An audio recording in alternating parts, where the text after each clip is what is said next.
Have you ever felt like you're genuinely talking to a psychopath?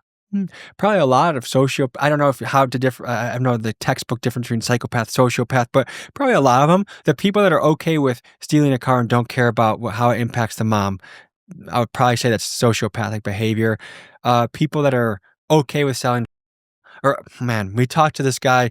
We went into a. I wanted to document the how to cook crack because I thought this is a drug that's going to disappear from the market. Like this, it's a relic of the past. Why is it going to disappear? If was replacing a lot of these drugs, or it's laced with, Yeah.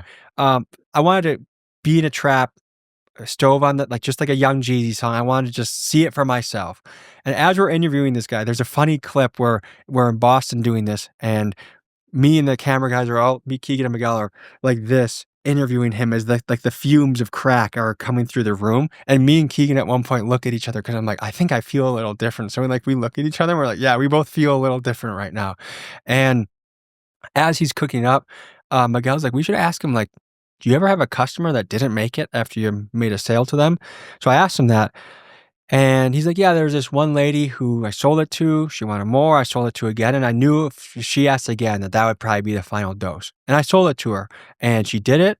And she kind of passed out.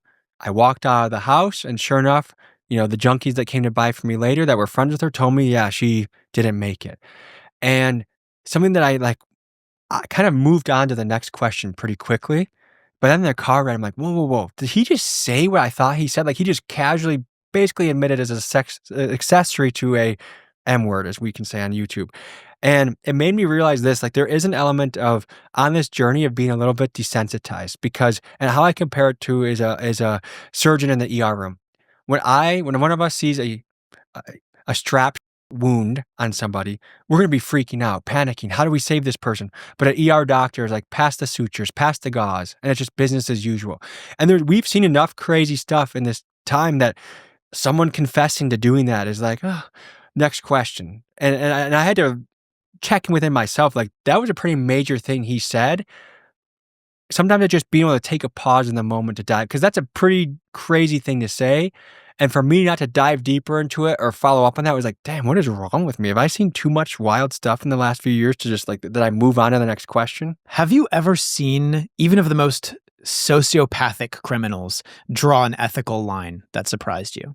A lot of them have pretty ethical lines. Like one of my friends, one of my best friends on earth is a former bank robber, and in his 20s he robbed I think 6 or 8 banks in California and went to prison for 10 years. Now he's an incredible family man, multimillionaire, runs a nationwide construction business, very, very good guy, one of my favorite people on earth. And he said in prison, like and now that he runs a construction business, like I'll hire an ex-con, no problems. I won't hire a drug addict because a drug addict will do anything to cheat you, lie to you, steal from you. But a lot of these guys have very strict moral compasses that loyalty and respect means a lot to them. So their word is everything. Like there's raps on all I have in this world is my balls and my word. So there are guys that if they say it, it means a lot to them to back it up. And I've seen this in the rental business. I have a few rentals in Milwaukee. If someone just gets out of prison and gets a factory job and calls me up and wants to rent for me, that actually to me is a pretty reliable guy because I know this guy's taking his life in a new direction. I don't care if he got arrested for selling with a strap. If he's, his boss at his factory clears him and he's been really good. Oh, this is one of my best guys on the job. I would, the business would hurt if this guy left. Okay, I'll rent to you. But a drug addict, and people like that, you really can't trust their word because they're always scheming because their addiction is their number one priority. Out of all the people you've documented, is there anyone you genuinely just disliked? Most of the people I like. I'm a pretty easy guy to get along with, and I look for the good in people.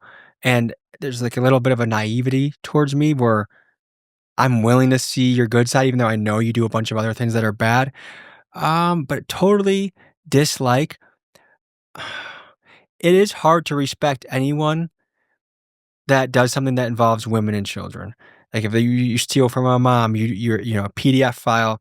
But I have trouble disliking people. Like even Tiffany Henyard, on paper, lying to my face, compulsive liar, ran her town millions of dollars in debt in a 2-year period. On verifiably a bad person. I enjoyed her. I like there's an element of where I get the cult of personality that made her the way she is. And even though I wouldn't trust her, I wouldn't invite her into my circle knowing what I know about her, I had fun hanging out with her throughout the day. Let's talk about her.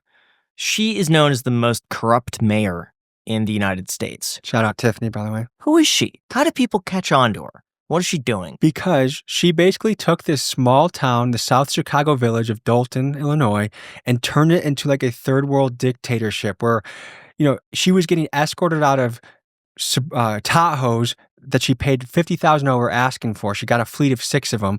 She would get escorted out like a security guard would grab her hand, and she'd have police working overtime. And she's like the tiny small town mayor. Like, you guys have met really wealthy people, CEOs, billionaires, where they maybe have one security guard, if at all. She's just a diva. She would sit in a queen throne and watch the town and like at events. She would make business owners do pay to play schemes. Like, oh, if you don't donate $3,500 for the 4th of July party I'm trying to do for the town, well, then I'm not going to approve your liquor license. And so like she would nearly bankrupt people that wouldn't agree with her. She allegedly had rivals up. She just blatantly lies, and she basically used the town tax money to live a luxury life. First class flights, steak dinners, wigs, Tahoes. The list does not end with how much she balled off of the taxpayers. And she also paid off the police, allegedly, right? So she paid them off by having them work egregious overtime hours so that it was in their favor to protect her and walk her around. Do you think she's going to pay any like penalties or crimes? Or Yes. who's looking right into now, this? currently, the word on the street in Dalton is that there's a few people collaborating with the feds, and to not impede their investigation, because I have an idea there's like 2 or 3 main people that are in her circle that haven't been revealed yet, that it's one of them. The walls are closing in. They know that the whole thing is going down, and to me, there's no way she doesn't do time. Apparently, one of her former right-hand man is actively working with the feds right now. He knows she's going away, and he's talking as much as he can to kind of reduce his sentence. Was it YouTube that really brought this to light? Because I hadn't seen this before until I started seeing YouTube videos of people going to the city and like trying to track her down. Like, is that what made it mainstream? I saw a couple TikTok clips of her, and I know there's early guys to the party, like a guy, Spencer Cornelius, does a lot of investigative journalism that's really good. I just saw a couple TikToks. Like, I actually try not to watch almost any YouTube like in my space at all if I can, because especially if I haven't covered that story yet, because I want to make it unique. I don't want to be influenced. But TikTok was what brought it to my attention. I'm like, oh, this is 2 hours from my house. Like, we got to go see this lady. Yeah. Usually with federal investigations like that, you're never going to hear a word until they actually have a case. And once they bring that case, it's practically unbeatable. If the feds are going up against you, it's over 99% conviction rate. So the fact that it's confirmed that they're in town talking to people in those circles, and just how egregious she is. My favorite part of the interview with her was I kept asking her about these Tahoes, because why in the hell did you pay $50,000 over asking and have a fleet of Tahoes like you're Brad Pitt or something? And she just lied and lied and lied. And I got the paperwork with her signature on it. And I even took it out of my breast pocket and I showed it to her. And she's like, oh yeah, that was forged. And how do you double down on a lie like that? And then we even did signature comparison and like, how is it even possible that this could have been forged? There's just no way that it's not her that bought the Tahoes. And to me, it was just a fascinating study. I don't know how you would diagnose her. I don't know if she's a compulsive liar, a sociopath. There is a likable quality of her, but I genuinely think my hunch on her is that she's mentally sick. I think she is a good person that means well.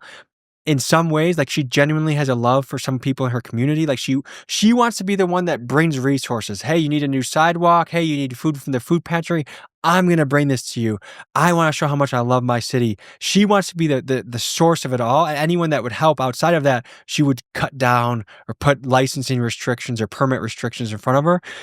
But I did get a warm feeling. Like, the first time I met her and walked into her room, like, she gave me a big hug. And I'm like, she had me living in this weird reality bubble where I knew everything about her was true and I knew how bad she was. But when I was in her presence, I'm like, have I been gravely mistaken? Like, is it possible? She just lives in this entirely different reality bubble. Yeah, sometimes the people who are sick in the head like that are the most charismatic, nicest people you've ever met. Yeah. We've encountered a few, not to that degree, but a few people who are just so friendly that my guard is down. Mhm. I'm like, oh, this is just a cool guy, and then turns around and like just weird stuff goes on. That's how cults get started. I think we think going into it that this person's going to be so easily identifiable as evil that's going to be easy to not like them, easy to kind of mash them down. The reason that cults get started is because, and there's also some good to it, like the base level of Scientology has some decent self-development principles, but then you go further into it when they're doing child labor. There's so many dark things that are happening in that organization, but there's always a yin and yang to everybody. I don't think there's anyone that you can look at and they're just pure, all of their stuff is just bad. Yeah. And that's how they attract a following. So you've never met a single person that you thought is through and through evil? I've met guys that claim to be evil because I think they're trying to be tough on camera. There's this one, Afghani gangster that I met in California that he showed me proof of him robbing, like there's a Chinese triad gang that run illegal black market grow ops. And he showed me the proof that he robbed them. He showed me the proof of, like they showed me this guy that they scammed that apparently he tried scamming them. And then what they did is they invited him to an area. He got into the car, pointed a strap at him, had him sit in the passenger seat as he drove around his own car. And he's like, if you move, I'm going to blam you. Like, show me the Snapchat video of that. And multiple other things that these guys had done. And he was like, yeah, I'm evil. Even him, I do think like he has an allegiance to his family. Like I think in a weird way, the money goes to help his family, his brothers and sisters. So no one I've met is purely evil.